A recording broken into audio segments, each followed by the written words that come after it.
참 예수님, 오늘은 8월 22일 동정 마리아 모후 기념일입니다. 우리 시대의 기도원들에게 드리는 말씀으로 강론하겠습니다. 기드온은 이스라엘의 판관시대 초기에 부르심을 받은 인물이었습니다.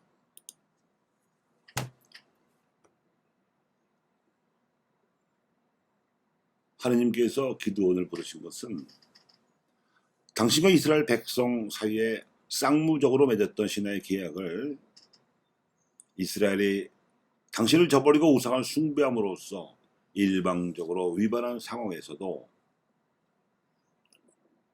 취하셔야 했던 적응 방식이었습니다.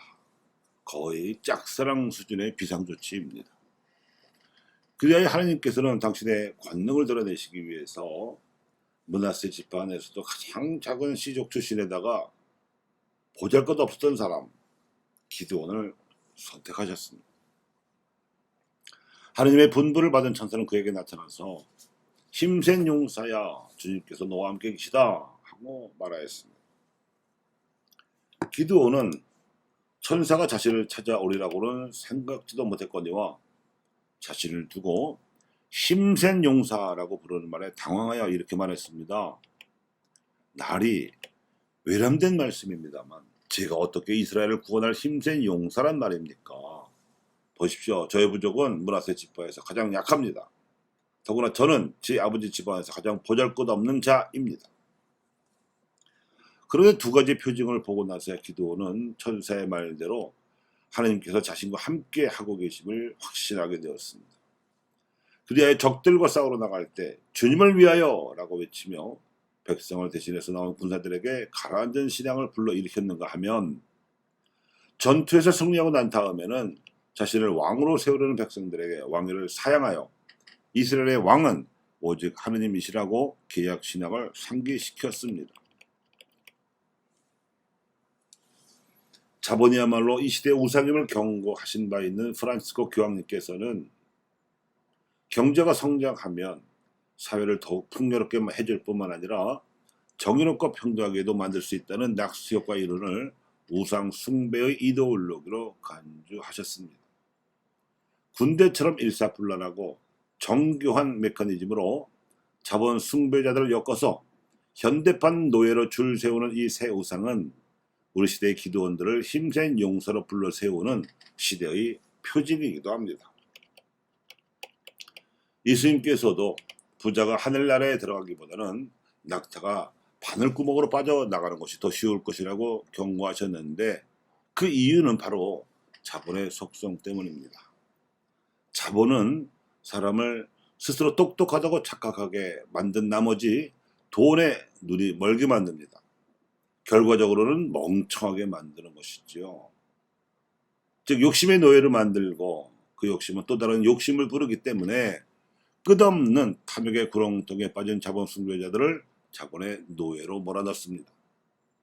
그러므로 인간관계와 재산과 지식과 기술과 꿈 등 우리가 가진 것들이 하나님께서 주신 은총임을 깨닫고 하나님의 이름으로 공유하고 나누는 우리 시대 기도원들이 돈 세상을 심판하게 될 것입니다. 현명한 사람은 들으면 알고 똑똑한 사람은 보면 합니다. 그런데 답답한 사람은 당해야 알고요. 멍청한 사람은 당해도 모릅니다. 하느님 신앙과 우상 숭배에 관한 성경의 말씀을 듣고서도 또 올바른 신앙과 우상 숭배의 차이에 대한 교회 가르침을 듣고서도 아는 현명한 사람은 극소수입니다. 그나마 이에 대한 강론을 글로 보고 아는 사람도 다행입니다. 보면 아는 똑똑한 사람이기 때문이지요. 문제는 당해야 아는 답답한 신자들인데 대개 이 경우는 신앙과 무신론 내지 자본 숭배 사이에 양다리를 걸칩니다. 돈도 벌고 마음의 평화도 얻고 싶어하는 그런 사람들입니다. 더 심각한 문제는 마지막 네 번째 부류의 멍청한 행위입니다. 우상 숭배 행위가 초래하는 하나님의 벌을 체험하고도 그 뜻도 모르고 또 저지르기 때문입니다. 이들은 우리 시대의 힘센 용사들의 용감한 신앙 증거를 보고도 알아보지 못할 뿐더러 우상을 숭배하는 행위를 아무렇지도 않게 저지릅니다. 그리고 그 벌을 받게 되지만 그것이 하나님의 벌인지도 모르고 멍청하게 살아갑니다. 오늘 복음에서 예수님께서는 부자가 하늘나라에 들어가기는 어려울 것이라고 말씀하셨습니다.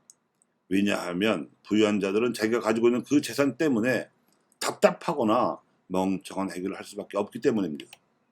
그들은 그 알량한 재산이 자신들을 현명하게 만들어주거나 똑똑하게 해줄 수 있으리라고 착각하는 자들입니다.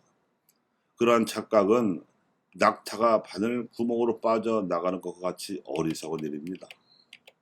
우리네 현실에서 이와 같은 대표적 사례는 자녀들에게 기도를 가르치지 않다가 유산을 물려주는 행태를 찾아볼 수 있습니다. 기도를 가르치지 않으면 하나님을 모르고 신앙이 없는 처지에서 유산을 받으면 필연적으로 이 불로소득을 더 차지하기 위한 분쟁이 혈육간에 따라옵니다. 동기간에 분쟁하지 않으면 사위가 며느리가 끼어들어서 분쟁이 거의 100% 벌어집니다. 그래서 답답하고 멍청한 사람들이라고 판단받는 것입니다. 이것이 오늘날 기드온이 되어야 할 우리로서 보는 표징들이지요. 하지만 우리는 이렇듯 답답하고 멍청한 사람들을 심판하라는 직분을 받았습니다. 그 직분이란 하나님 나라의 기쁨을 상실하는 벌이나 새 세상을 준비하는 보람을 잃어버리는 벌을 내리고 전체를 보지 못하고 바로 눈앞의 현실에 매달리게 만드는 벌을 내리며 그들이 사람들 가운데에서 꼴찌임을 언도하는 일입니다. 반면에 우리는 재물을 하늘에 쌓기 위해 가난한 이들과 나누는 수련을 하고 이웃의 발을 씻어주는 섬김의 수련을 마다하지 않는 상을 받습니다. 이런 상과 벌을 내리는 심판하는 것이 바로 우리가 받은 기드온의 판관 직분입니다. 오늘 우리 교회가 마리아를 복되신 모후라고 공경하는 뜻도 세상 모르게 복음 진리를 사셨던 마리아의 말로 이 심판정의 맨 윗자리에 앉아 계시면서 인간다운 삶의 으뜸이라고 여기는 신앙을 고백하며 이를 전례에서 드러내어 신자들도 이를 따르게 하려는 데 있습니다. 교회 여러분, 선을 행하는 데 용기를 내십시오. 힘센 용사가 되십시오. 여러분이 기드온입니다.